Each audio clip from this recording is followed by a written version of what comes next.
Beautiful people, beautiful people. What is good? What is good? What is good? Of course, you know who I be. Good Doc, Dr. Mike TV. Back again, once again, bringing it full circle, bringing it back to a topic of conversation that we've talked about before, but now we're talking about the same exact situation in current times. First time to the channel, guys, make sure you subscribe, notify, do all the good things to make yourself well versed in the content. All my good stuff listed in the link in the description area below.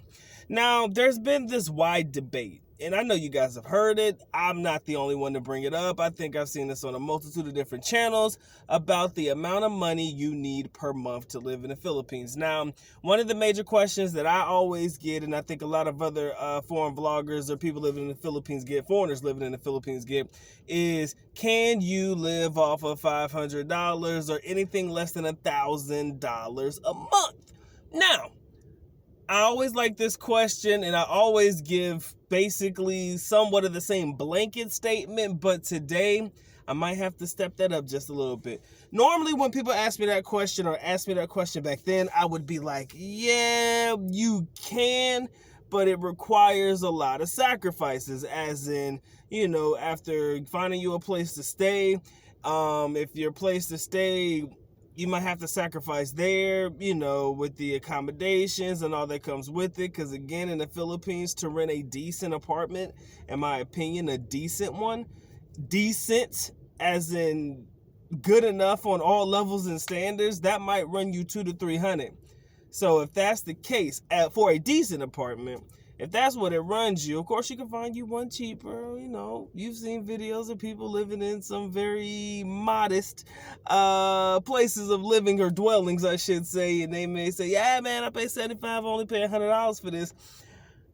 Again, for me, on the outside looking in, I kind of look at that as a sacrifice, as in they're really lowering their standard of living. Now, I'm not saying that you got to go to the Philippines and live a lavish lifestyle, but I do believe that one of the things that you do need to focus on is having a proper standard place of living. But for a standard good place, I would say bottom end, $100, $200, that's already damn near half your budget. If you're looking to spend $500 a month or looking to live off of $500 a month, then you got to think about your food. You got to think about your transportation. How are you going to get around? Are you going to use taxis? Are you going to use Ubers? I'll just use jeepneys and walk. I still consider that a sacrifice, right? So again, when I make the blanket statement that yes, you can live off of $500, or back then I should say, it requires sacrifice. Now we transition into where we are right now in the 2020s, more specifically 2022. Inflation has hit everywhere, right? Economies have turned upside down. You guys know what happened in 2020. I don't need to go through and give you a market briefing on all of that, but let's just say that since 2020, things have started to rise in price. So if somebody were to come to me and say, Doc, can I live off of $500 a month? Is it possible? I'm going to probably tell you, not likely. I'm probably going to tell you the answer is not no, but hell no.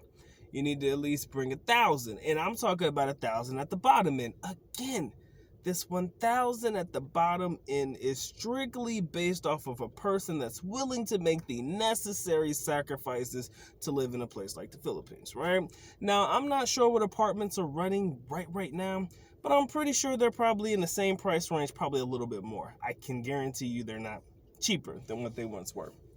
All right. Cost of food definitely going up. If you're a person that likes to eat out a lot, that's something you got to take into consideration. If you got you a nice young lady, that's something to take into consideration.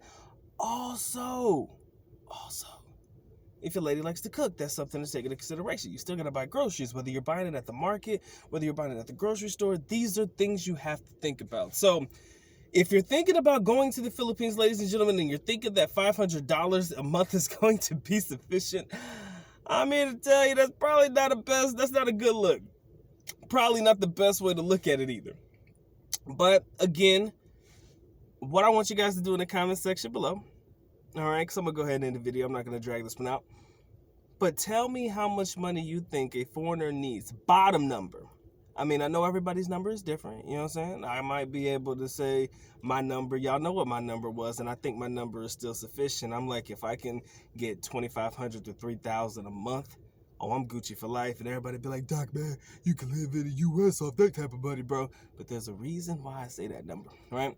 But I want to know what your bottom number is. Let me know what you think is the bottom number that a foreigner in 2022 can live off of in the Philippines. All right, y'all take care, man. Y'all stay blessed. Docs on to the next one. With that being said, time for the good doc to go and get the getting.